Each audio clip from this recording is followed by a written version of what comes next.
Yes, please. Helen, sorry.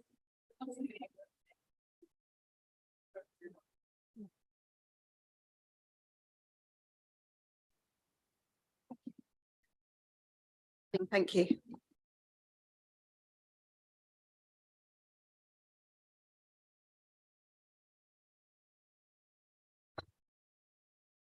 Welcome also to those members of the press and public who are joining us via the live stream.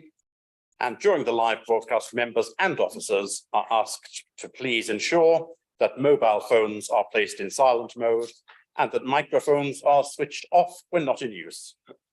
Agenda item 1, apologies for absence. Member services. We've had no apologies. Thank you, Chairman. Thank you. Agenda item 2 are the previous minutes. We're being asked to approve the minutes, which are on pages 5 to 8 of the agenda pack, as being a correct record of the meeting, which took place on the 12th of June 2023. May I ask any member who does not agree with the minutes to indicate that now? I see no one indicating, therefore the minutes will be accepted as a correct record of the meeting, and so they are now agreed. I will sign them. Thank you. Agenda item 3, urgent items. I can confirm that there are no urgent items for consideration today. Agenda item 4, interests. Agenda item 4 is to receive any declarations of interest under the local code of conduct or any interest under the code of conduct on planning matters in respect of any of the items to be discussed at this meeting. If you have anything to declare, please can you inform the meeting now? I see no declarations. If anything occurs to any member during the meeting that they have an interest, would you please declare it as quickly as possible? Thank you.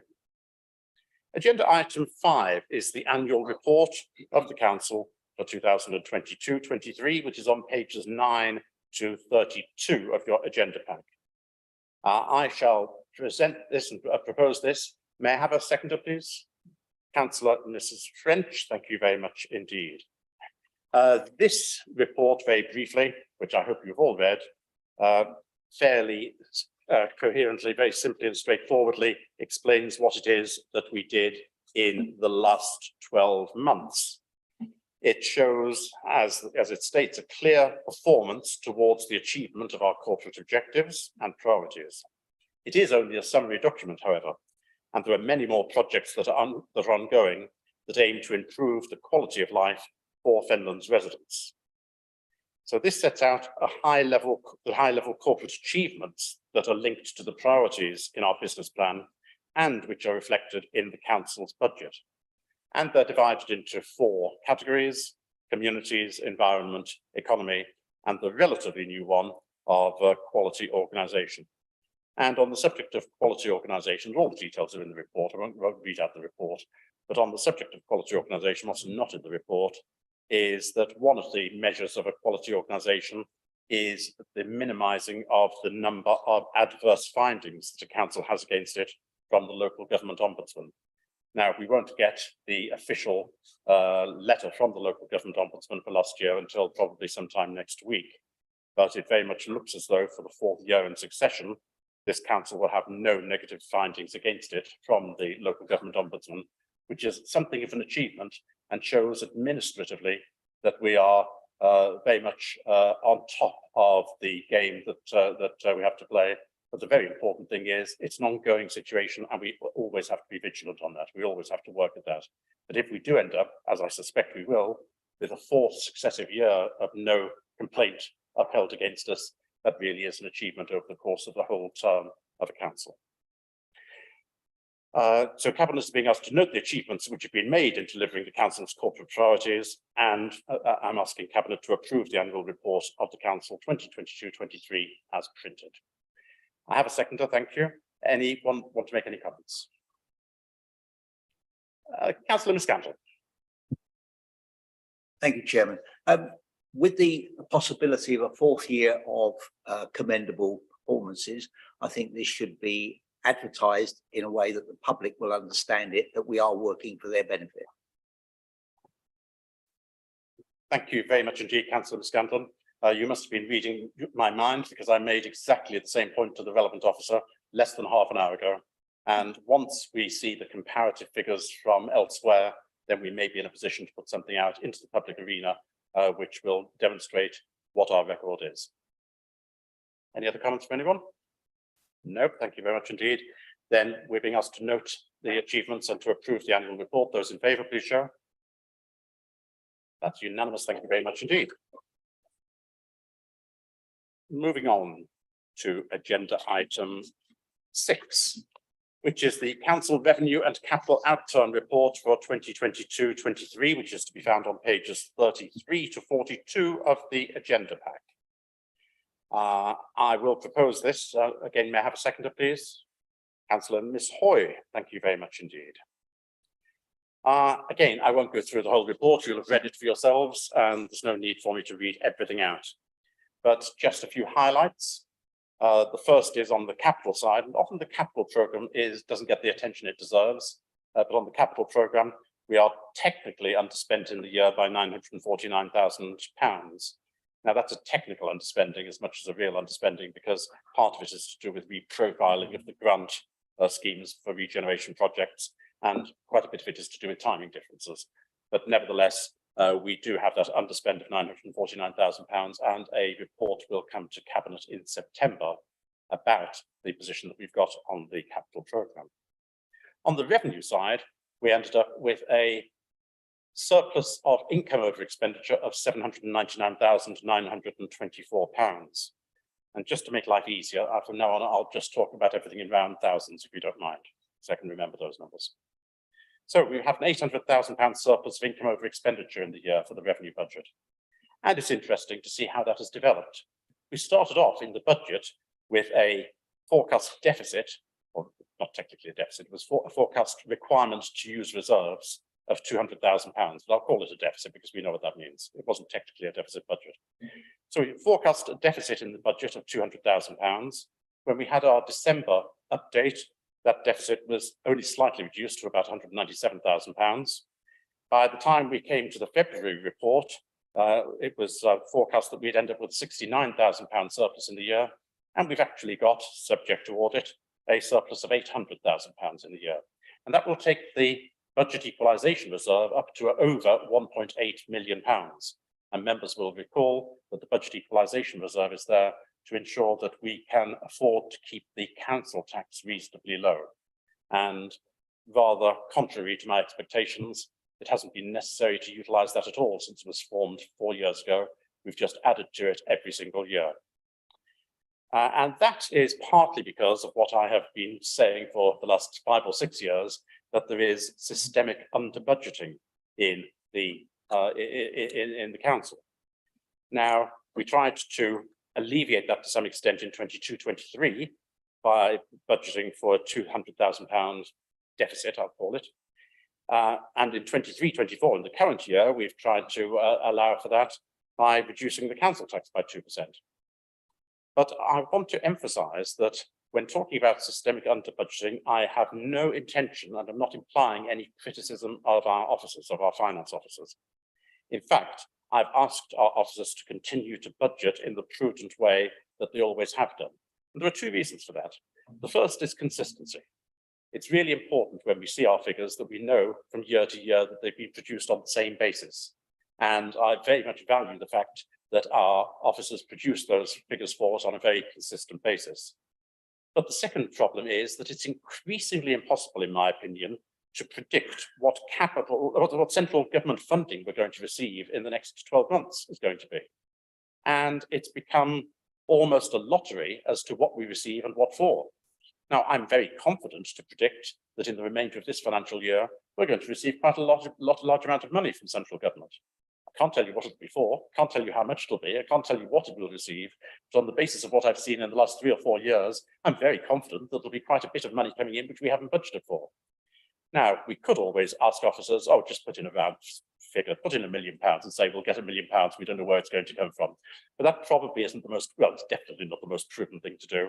And I have asked officers continue to operate on the prudent way that you always have. We know where we start from that way, and we can make reasoned decisions based on that consistent information.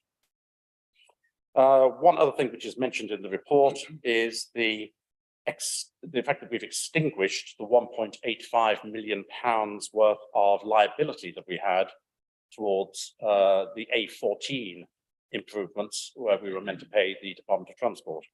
And I'm delighted to say, as is shown in the report, that we did so. We extinguished that £1.85 million liability at a cost to the revenue budget of £600. And the way that we managed to do that was basically that we already had £1,050,000 from Cambridge Horizons Limited, but both that element of the liability that we had and the £800,000 that we agreed to 5 years ago to pay over to the DOT, that we were given the opportunity to commute that sum at a 4.86% discount rate in March. Now that meant that instead of having a £1.85 million liability, we could satisfy that for £1,114,600, saving us £735,400. But we'd already, being a prudent council and having prudent officers, we'd already, for 1 year as far as the Cambridge Horizons money was concerned, and for 2 years so far as the previous money is concerned, we'd been accruing for the money which the Department of Transport was meant to ask us for and hadn't been asking us for. So we'd already accrued £42,000 on Horizons for money which we thought we should have given over, but we hadn't been asked for, and we'd accrued £64,000 for the money on Fairland District Council that we hadn't paid over what we thought we should have been asked for. So that was £106,000 of contributions we'd already taken out of the budget. So when you look at that 1.114,600 total amount that we were being asked to pay, the commuted sum, take off that 106,000, the amount that we actually had to find was only £1,008,600.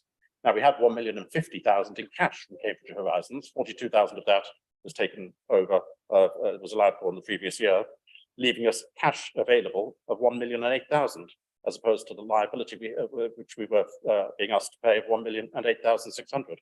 And that's how we managed to take a £1.85 million liability and extinguish it just to cost to the revenue account of £600.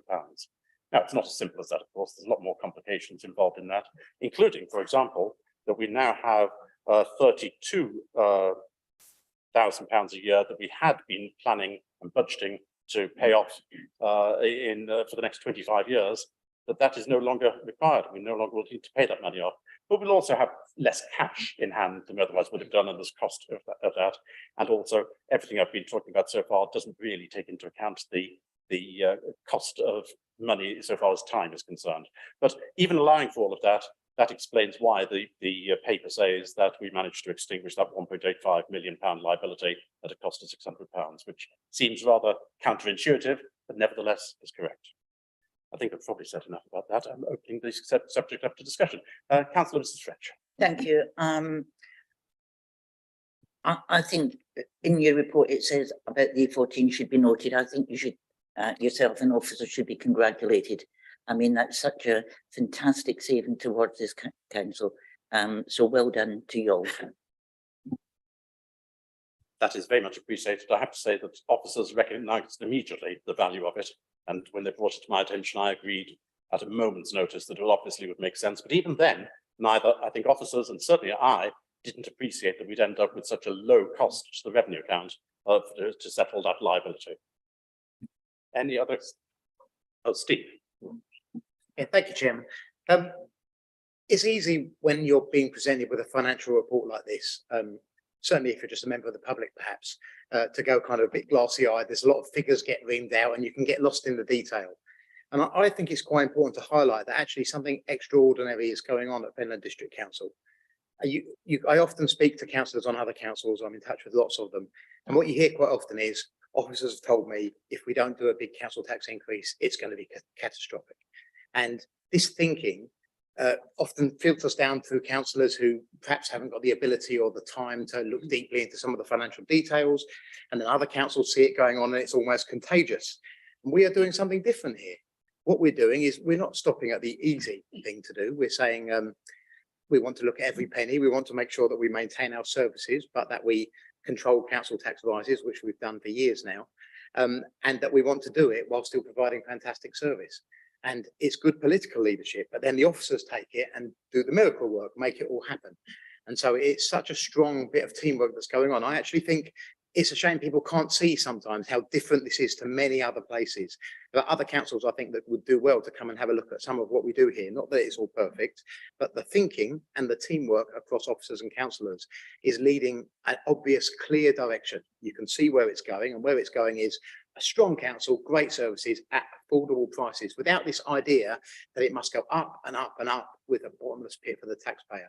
I find it exciting, and I hope other people who perhaps watch this video or stumble across it will look at it and say, that is a bit different. The thinking is a bit different.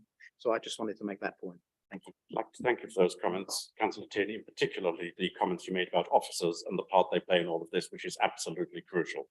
I'm not sure that you're correct that members of the public totally fail to recognise what we do. They may not know all the detail, but something has to explain why we had the anomalous election result only a couple of months ago, compared with what's happened in virtually the whole of the rest of the country. And the fact that we are the only principal council in England and Wales, out of 300 odd principal councils, we're the only one to have a lower council tax now than was the case 6 years ago. I think that has been noticed by people in their pockets, if in no other way.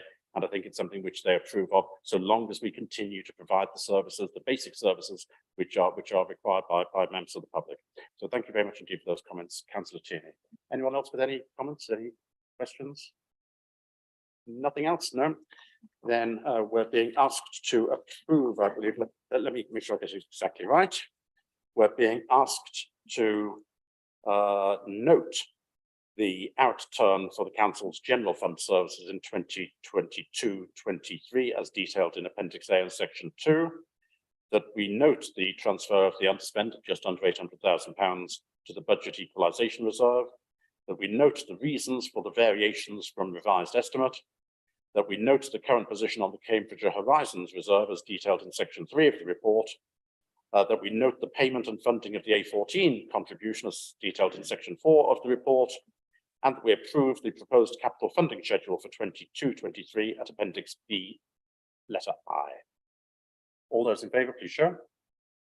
That's agreed unanimously. Thank you all very much indeed. Moving on to agenda item 7, which follows on from agenda item 6, which is the update to the medium-term financial strategy for 2024-25 to 2027-28. Now, we've talked already, or I've talked already, about the ways in which we have attempted to deal with the systemic over-budgeting issue that has been mentioned. And the one way that I do not intend to deal with that is by trying to change what officers present to us, because they present the best information which is available to them, and they present that with all the warnings and concerns which is appropriate professionally for them to do. But if you remember 4 years ago, we changed the medium-term financial strategy almost 4 years ago to the, that's not the day, but certainly 4 years ago to the month. We changed the medium-term financial strategy so that instead of assuming that every year for the next 5 years we were going to increase the council tax by the maximum legally permitted amount, we worked on the assumption, which wasn't a promise, but the assumption that the council tax would remain the same. We'd have to say that there'd be 0% increase over the following 5 years. And if you remember at the time, there was some consternation from some opposition members who were concerned that that was absolutely unachievable, and that it was just going to create an impossible situation. Well, officers more than met the challenge, and as a result of the work which was done, and Councillor Tierney is correct, a lot of hard work by officers, not only did we achieve that medium-term financial strategy in terms of the budget outturns, but we are actually better than that in each of the years. We ended up with a surplus in each year, despite there being a 0% council tax increase. What is being proposed here is tightening that just a bit further, going slightly higher in terms of our target. And we're going to assume, what's being proposed that we assume, that the total funding that the council tax will generate will remain static each year for the next 5 years. That's not quite the same as a 0% council tax increase, because no account, it's being proposed, no account should be taken of the expected increase in the council tax base each year. And that's just setting our target a little bit higher in the hope and, to be quite honest, expectation that officers will again manage to achieve and possibly overachieve the necessary outturns in the work that they do. I won't go into any much greater detail. That really summarizes it perfectly well. Are there any comments or questions from anyone? Councillor Tierney, would you care to second it, by the way? Thank you. Councillor Tierney. Yeah, if I were an officer, I guess I would say, look, I've done such a lot of good work and you're making it even harder for me. Thanks a lot. And so they deserve the commendation they've been given, because we are setting an even harder target. And that does kind of, I suppose, make something, well, you know, why are we doing all of this? Of course, we know why we're doing it. We're doing it for the people of Finland, both officers and councillors alike. But yeah, it's great to have a slightly tougher target. Hopefully we can meet it. If something happens and we can't, so be it, but we'll do our best. Thank you very much. Any other comments from members? No. Okay.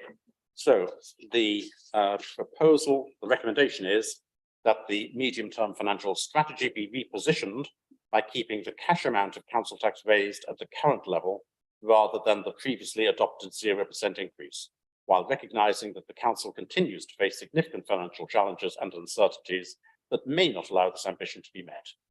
Those in favour, please show. That's agreed unanimously. Thank you very much indeed. Agenda item 8 is the property assets and major projects paper on and off-street parking enforcement. And I'm delighted to say this is not one which I'm introducing, but which Councillor Mrs. French will introduce. Jan. Thank you, Chairman.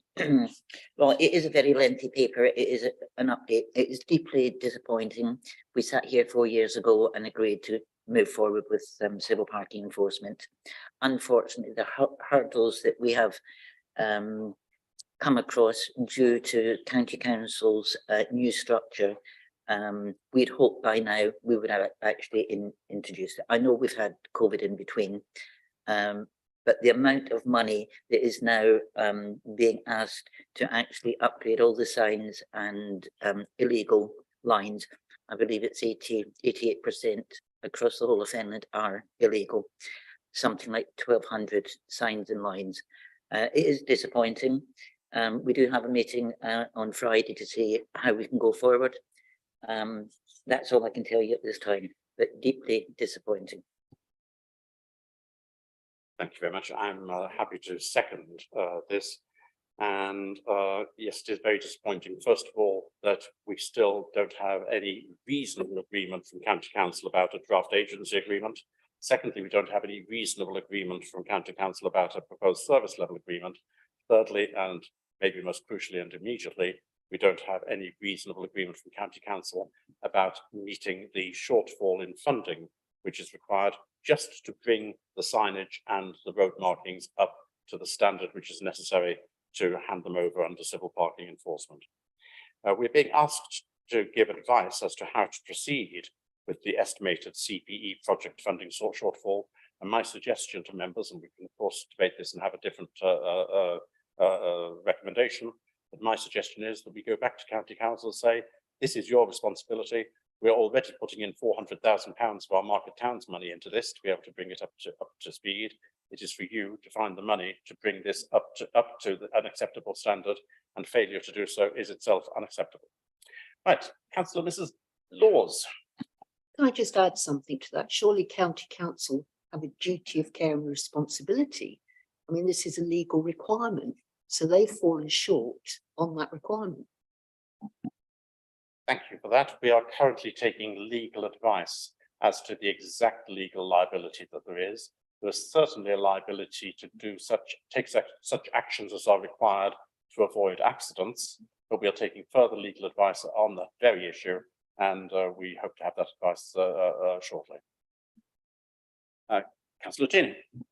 Yeah, thank you, Chairman. It's my opinion, it's just a personal opinion, but my opinion that County Council are failing in almost every respect in regards to highways. The roads are in a terrible state, the paths are in a terrible state, the signs are all wrong, so we can't do civil parking. And it's just a symptom of what appears to me to be an ongoing, let's just say, deterioration of service on highways. And you know, sitting on County Council as I do as an opposition member, I see the discussions going on, and many times those of us on our side of the benches point out that you really have to focus on the things that are your statutory responsibility rather than constantly virtue signaling about the weather. I know that's just a personal opinion, but I just feel like that priorities are wrong and we need to start playing hardball with them. So I'm glad we're taking legal advice, because at the least they should be putting the signs right according to the law. Thank you. Thank you, Councillor Tierney. Councillor Miscanton. Thank you very much, Chairman. On the same note as what Councillor Tierney's just said, I happen to be acquainted with one of the highways engineers that comes out and repairs your potholes and things. They are currently employing a contractor that does a slipshod job of repairing the potholes, and their get out is, well, we put a sign up and you travel down 605 the same as I do, where a gentleman the other day did £800 worth of damage to his car on one of those extended potholes that are functioning down there at the moment. And their get out is, well, we stuck a sign up. It's not good enough. They have a legal obligation to maintain the roads to a standard that is fit and usable by the public. And I'm glad we're taking legal advice on getting it done. Thank you. Councillor Mrs. Laws.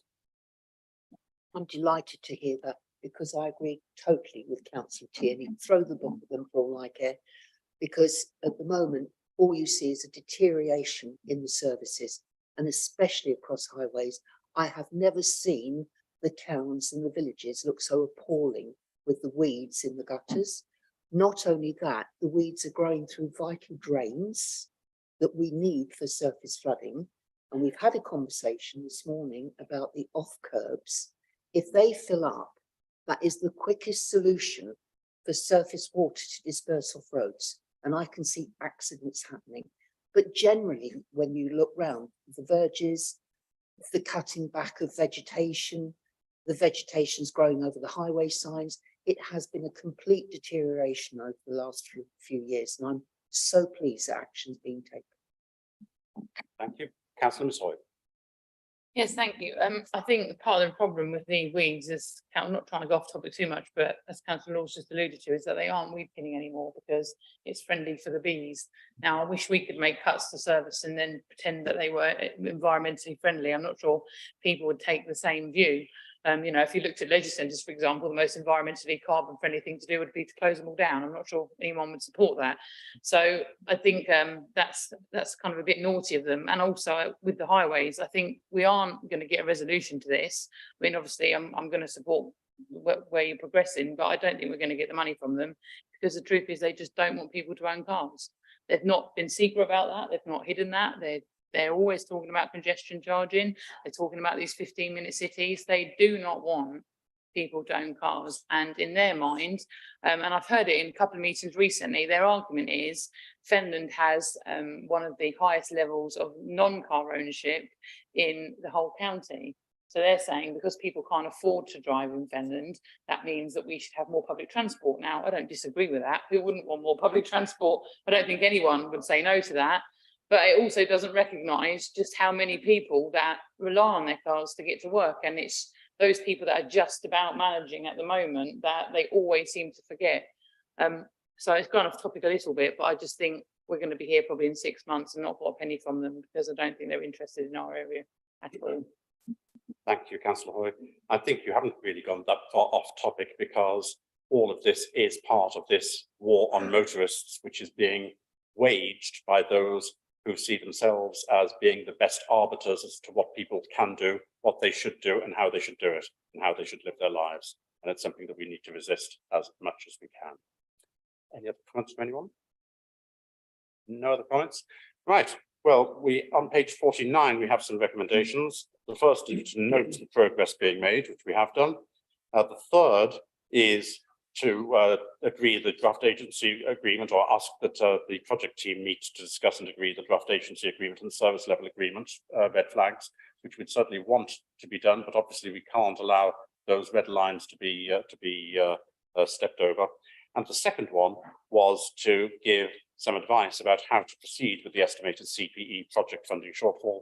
And I think the advice that we have given to officers is that we want them to go back to County Council and tell them this is your responsibility. Pay up. You are getting £400,000 of money which we could have spent on something else. So this is your best opportunity to do what you've got a legal obligation to do. at a cost which is less than would otherwise be the case. So those in favour, please show. And that's agreed unanimously. Thank you very much indeed. Agenda item 9 is on pages 57 to 64 of your pack and is the Rural England Shared Prosperity Fund paper.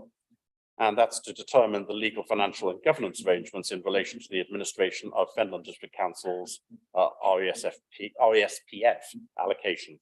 Councillor Benny, may I invite you to present the report, please? Thank you, Chairman. You've all had the report in front of you, and this is basically asking us to set the governance up for this scheme going forward. The government has allocated Fenland £436,000 to the Rural England Shared Prosperity Fund over the 2 years, and it will be paid on an annual basis by government to the combined authority. The Rural England Shared Prosperity Fund builds on and is complementary to the UK Shared Prosperity Fund. The RESPF is a top-up to the UK SPF and is available only to eligible local authorities in England.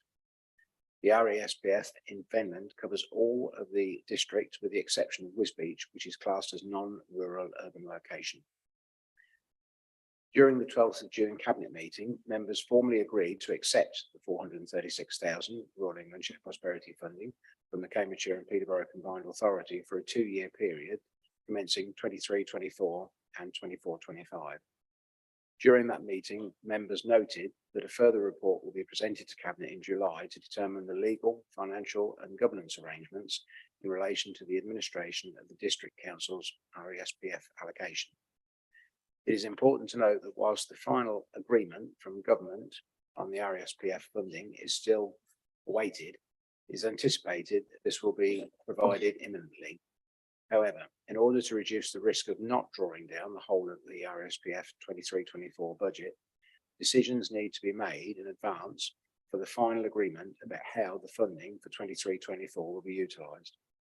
The total allocation of the fund for Fenland is 436,000, with 109 in 23-24 and 327 in 24-25. The investment priorities for the fund are business growth and community in place. Given the relatively limited funds and time available for delivery, focus will be on business growth in 23-24. As a result, Cabinet is requested to agree for 23-24 that the fund monies should be allocated exclusively for business growth purposes. Paragraphs 1.91 and 1.93 outline the key element of the proposed business growth grant scheme.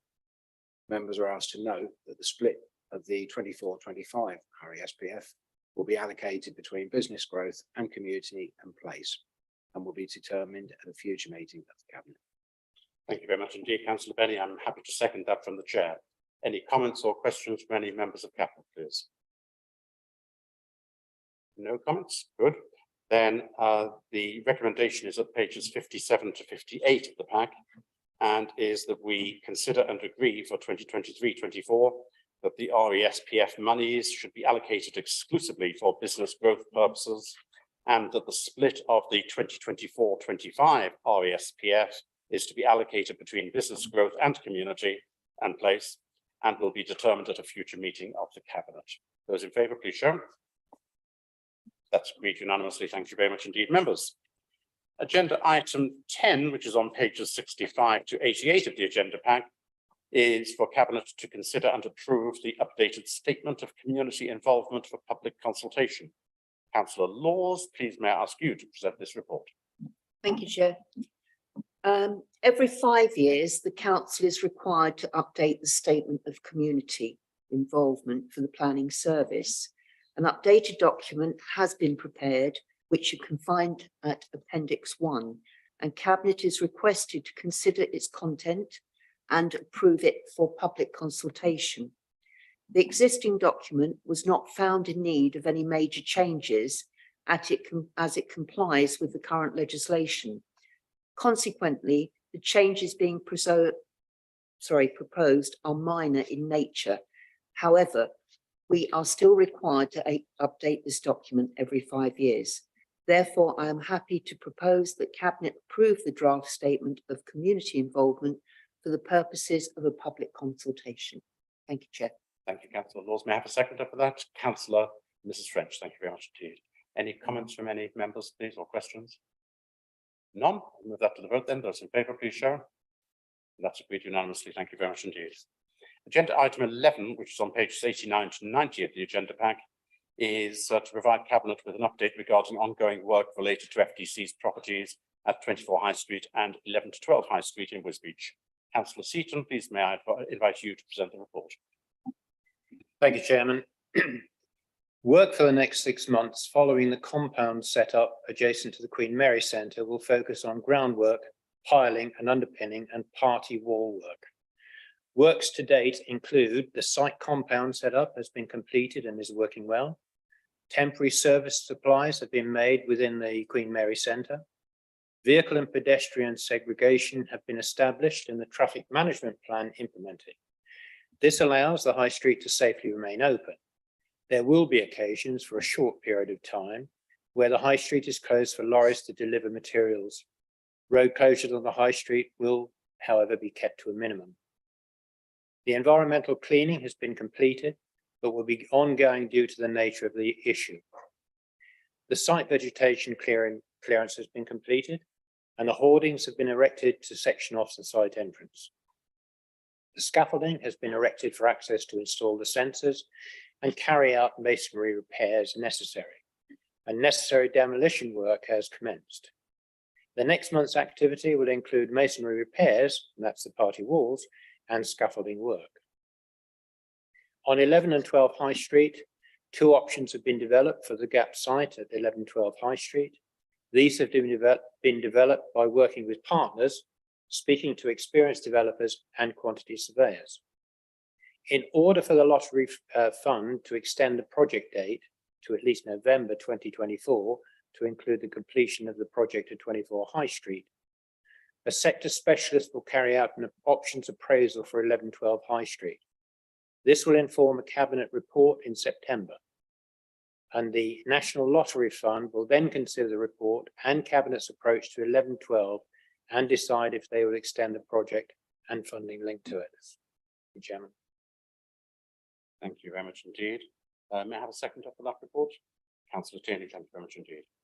The item is now open for discussion. Anyone would care to say anything? Councillor Miss Hoy.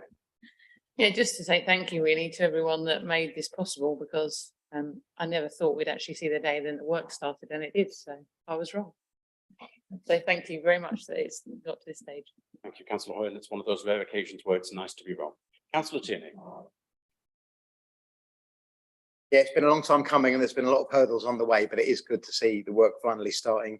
And it's also good that we managed to deliver it without closing the high street. That was important to local members and to local people, because the businesses couldn't afford a year or so of having no access to their properties. So it was great that such scheme has been put together where that's possible. And I think everybody's looking forward to seeing the final results. Thank you. Thank you. Any other comments from members? There are no further speakers, therefore the recommendation of page 90 requests that Cabinet notes the current position in relation to the 2 key Wisbech High Street sites and ongoing work to extend the National Lottery Heritage Fund High Street project to November 2024 and beyond. Those in favour, please show. That's agreed unanimously. Thank you very much. Agenda item 12, to be found on pages 91 to 92 of the agenda pack, is the draft 6-month Cabinet forward plan. Are there any questions or comments on this? Councillor Miss Hoy. Yeah, it was just a typo on the September meeting regarding Freedom energy costs. Just an amendment to that. To do with the lead portfolio holder, which should be Councillor Miss Cantlon. Yeah. Thank you for spotting that. I missed that. I missed that entirely. Thank you for that. Apart from that amendment, any other comments from anyone? Then that is proposed to be noted by us with the amendment. Those in favour, please show. That is duly noted. Thank you very much indeed. Our next substantive item is agenda item 14, but that contains an exempt appendix, the Appendix A. Now, If any member wants to speak on this and wants to refer to that appendix, we'd need to go into exempt session to do so. If no member wishes to speak on exempt Appendix A, then we can quite easily still conduct this debate in public session. It's always the intention that we debate things in public session if we possibly can. But that's not to stop any member saying that they would like to speak about exempt Appendix A. Does any member intend to raise any point which is incorporated within exempt Appendix A, please? I see no member indicating, therefore I propose, with the agreement of the monitoring officer, that we proceed with this agenda item without any mention being made of anything which is contained within exempt Appendix A. So this report on pages 93 to 100 of the agenda pack requests Cabinet to consider an opportunity to receive a further tranche of grant money from the LAHF programme to purchase 5 homes as a resource to meet the Council's responsibilities with regard to housing Afghan refugees and as a lasting legacy resource to support meeting our wider homelessness duties. Councillor Ms. Foy, would you care to introduce this without mentioning anything which is in Appendix A, please? Thank you. So in June, the council received notification from government of a further allocation available, approximately £560,000 to purchase 5 properties. 4 of those have to be utilised to support the resettlement programme for refugees that have been supporting the British Army in Afghanistan. 1 property can be used for our core homelessness responsibility. We have offered to purchase further 15 properties if they have additional grant available, but we have said that this would be ring fence for temporary accommodation only and not the refugee scheme. There is a criteria with regard to the use of the funding from a financial perspective, which is set out in paragraphs 9.1 to 9.5 of the report, and the confidential appendix sets out the financial assessment for this purchase. Residual funding will either be provided through the loan from the Public Works Loan Board, capital reserves, or the use of 106 funds secured for affordable housing. In the longer term, all these properties will be resources to support our wider homelessness objectives. It is felt that this option is worth progressing, having regard to the wider benefits of delivering the scheme. Delivery will help reduce the risk of additional temporary accommodation costs and provide an increased pool of properties to support meeting our homelessness objectives. To not receive it would mean that we would continue to have to meet our duties in relation to supporting the refugee crisis without having any additional resource to facilitate that need. Thank you very much indeed. May I have a seconder, please? Councillor Mrs. French, thank you very much indeed. We'll open this up to the meeting. Any comments or questions from anyone, please? Councillor Cheney. Thank you, Chairman. I don't like the government's approach to any of this, if I'm honest. It's not that I don't think we have a duty to help people who need housing, and it's not that I don't welcome additional funding to help us in that respect. It's simply this idea that we're going to purchase houses for use by people who've come from other places without putting our own people first, or at least on an equal footing. Now, if they'd said they wanted us to buy an equal amount of houses to support our own homeless and the refugees, that would have been okay by me. But this 4 and 1, I don't support it, if I'm honest. I think that it's easy to think this is victimless, but it isn't. When you buy houses from the private market, you increase the demand, and so you increase the cost of houses to people looking for homes. And lots of people are desperate for places to live at the moment. I just think it's time for the government to take a much stronger view on how much immigration we allow. And I don't think that's things that many members of the public, certainly not in Finland, would disagree with. So I don't support this, I'm afraid. But it's not that I don't support the principles, it's just what the government's thinking is behind it that I think is wrong. Thank you. Thank you, Councillor Cheney. That's helpful. It is, of course, the case that if we hadn't gone, we don't decide to go down this route, then government would force us by other means to do the same anyway, but without the financial incentive that they're giving for this. So it's we're being made an offer that we can't really refuse. Councillor Ms. Hoy. Thank you. One action I think would be useful to come out of today. I'm thinking very carefully of my wording because I don't want to give away too much, but the figure related to how much we're given per house is the same across the country, and because it's only allowed to be 40% of the total cost price of the house, that doesn't work, you know. So the price of a house here in Cambridge City aren't the same, for example, but you're still given the same amount of funding and the same percentage allowed to be used. So When I'm looking at the figures that we're given to purchase a house, it's going to buy you a lot for your money in Finland, whereas in Cambridge City, maybe not so much. So I do think we need to write to the government for a start, obviously making the points that Councillor Ginny's made, but also to make the point that they do need to be looking at this on an area by area basis, rather than just making a set figure that they give to all authorities, because I don't think the set figure works very well. Thank you. That also is very helpful. Any comments from any members? Councillor Scanlon. Thank you, Chairman. One of the things that concerns me, all right, we'll be giving the money to, or potentially giving the money to purchase these houses. Who's going to be responsible for the maintenance and the running of those properties? Sorry, Councillor, sorry. Yeah, so we will be. So officers are confident that we can manage that within existing resource and the existing team, given that the small number of properties that we're talking about.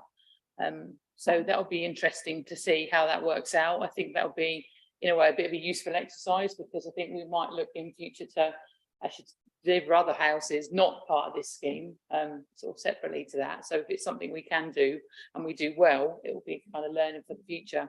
And also another thing I forgot to mention, I was asked by another member who'd read the report whether the right to buy would apply on these properties, but it won't, because they'll be housed under a licence rather than a tenancy agreement, so it won't apply. Thank you. Any other comments from any members? No, then we are being asked to approve receipt of the LA Housing Fund 2 grant in the sum of £559,990 for the purposes described, to authorise entry into the prescribed memorandum of understanding with DLUC, delegated to the monitoring officer in the consultation with the investment board, that funding the residual element for the 5 properties to be purchased is to be delegated to the Section 151 officer to determine in consultation with the investment board members, and to delegate acceptance of a further allocation from the LAHF fund if additional funding becomes available, either through this funding round or future LAHF funding rounds, to the Section 151 officer in consultation with the investment board and the portfolio holder for housing, and that these properties are to be purchased outside the PE13 and PE14 postcode areas. Those in favour, please show. And that's unanimous. Thank you very much indeed. Sorry, those against, please show. That's agreed by a majority vote of 9 to 1. My apologies, Councillor Tierney. Thank you very much indeed, members. This marks the end of the meeting. I declare the meeting closed, and the next meeting of Cabinet is scheduled to take place on the 11th of September 2023 at 4 p.m. Thank you.